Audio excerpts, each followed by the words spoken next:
Well, dearly beloved people of God, I have a confession to make this morning because I forgot something this week.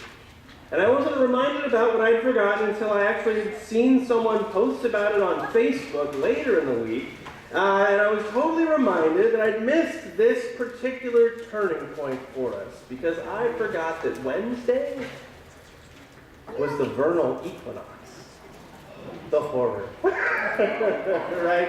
I know this is not one of the most observed days in the year for us as the people of God, but admittedly, I love to at least mark the occasion because of the way the equinox holds this tension between the cold depths of winter that have already passed and the hopeful springtime and verdant life that is to come.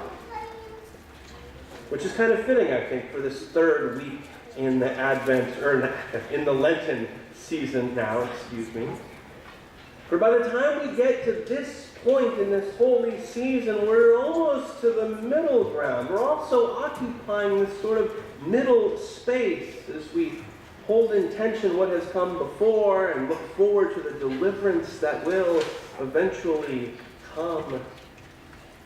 And of course, our scriptures indicate this sort of middle ground for us today as well. But when we hear these words from Isaiah that we celebrate with the kids today, words of hopefulness from the prophet Isaiah, the thing is, these words of hopefulness emerged amidst the people of God in a very uncertain time.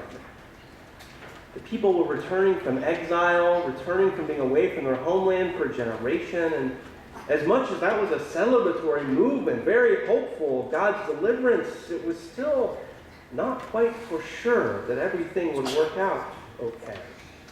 And so they hear these words of hopefulness amidst the suffering and loss that they have experienced as a people. And similarly in the gospel today, we also hear of people trying to make sense of the suffering that they're experiencing in their lives as they wrestle with this Siloam Tower tragedy where people lost their lives, and this Galilean sacrifice tragedy, as they ask why. Why did it happen like this? Why now? Where is God in all of this? And of course, that question is not foreign to us as well. But we also ask, God, where are you in the midst of suffering and loss in our lives today?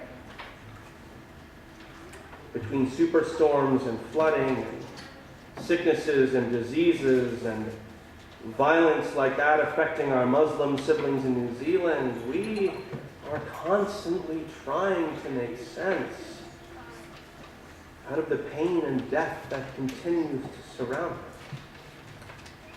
And today's scriptures, if they do anything, they seem to confront us with that dissonance of life as it is and life as we are hoping it soon will be.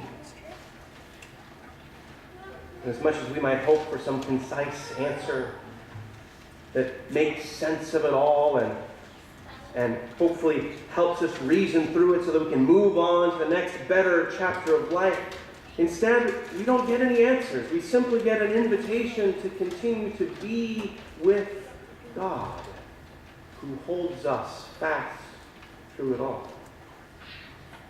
Of course, we hear in Isaiah the invitation to come to the feast God has prepared, and in Luke we hear it as this invitation to repent. The word means to turn, the implication being turn to God who holds us like we hear in the psalm today. For indeed, God is the patient gardener who tills the soil of our lives time and time again so that life might have a chance of being born in us and in our world. Of course, we hear this invitation week after week in this holy season as we sing our gospel acclamation. We turn to the Lord your God, who is gracious and merciful, bright, slow to anger, abounding in steadfast love. For indeed it is this love that holds us, that nourishes us, and that cares for us, even when we can't make sense of the pain and suffering we continue to whisper. So, dear people, all I have to offer is this. Indeed, return to God. For God's mercy is boundless, and God's love will never end in this season and beyond it.